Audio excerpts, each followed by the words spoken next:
In this video, I'm going to talk about the differences between the mean, median, and mode, and I'm also going to show you an example of the mean, median, and mode with an actual data set where the difference is actually quite substantial between the mean and the median. I'm going to show you how to do that in SPSS.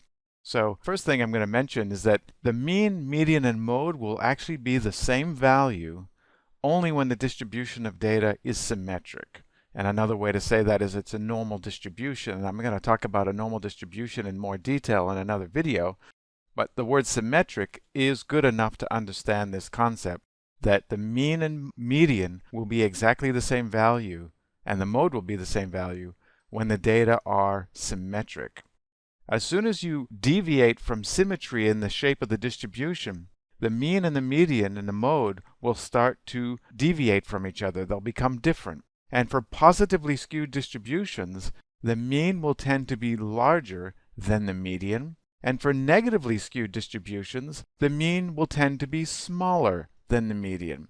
And I mentioned here that the median is relatively unaffected by the shape of the distribution. And for that reason, the median is often considered a better representation of the central tendency when the data are non-normally distributed or they're not symmetric.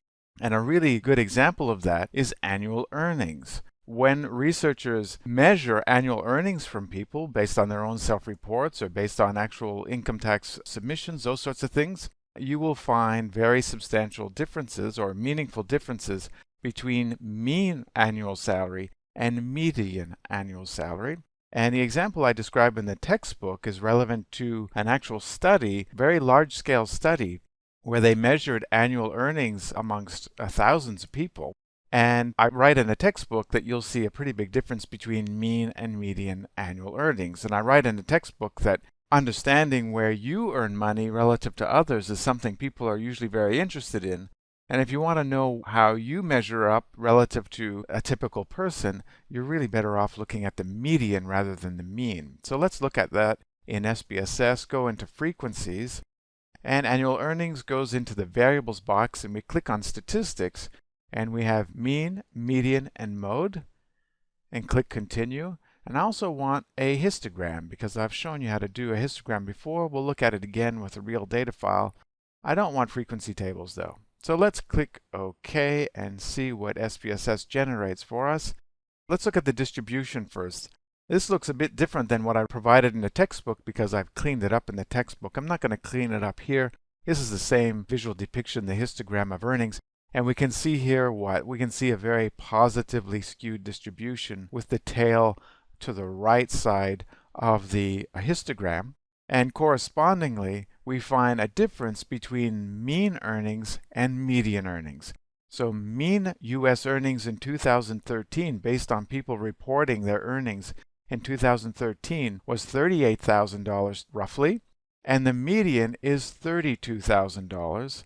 The mode, the most frequently observed self-reported annual earnings, is $25,000. So going back to the mean and the median, we can see that the median is being pulled this way into the distribution. And the reason that's happening is that there are, look at these people here scoring something like, I think $175,000 or $180,000 annual salary.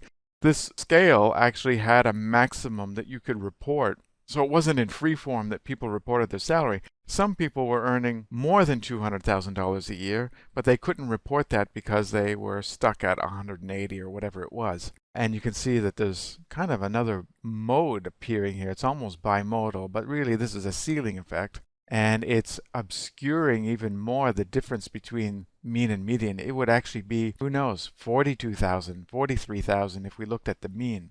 So the important message here is that the mean and median will deviate from each other. And when the distribution is positively skewed, which is what you'll see more often in nature, the mean is larger than the median. So to the question, what does the typical person earn, at least in 2013 in the US, the best answer would be $32,000. The mean is not a great representation of central tendency because it's pulling the values quite substantially by a relatively small number of people.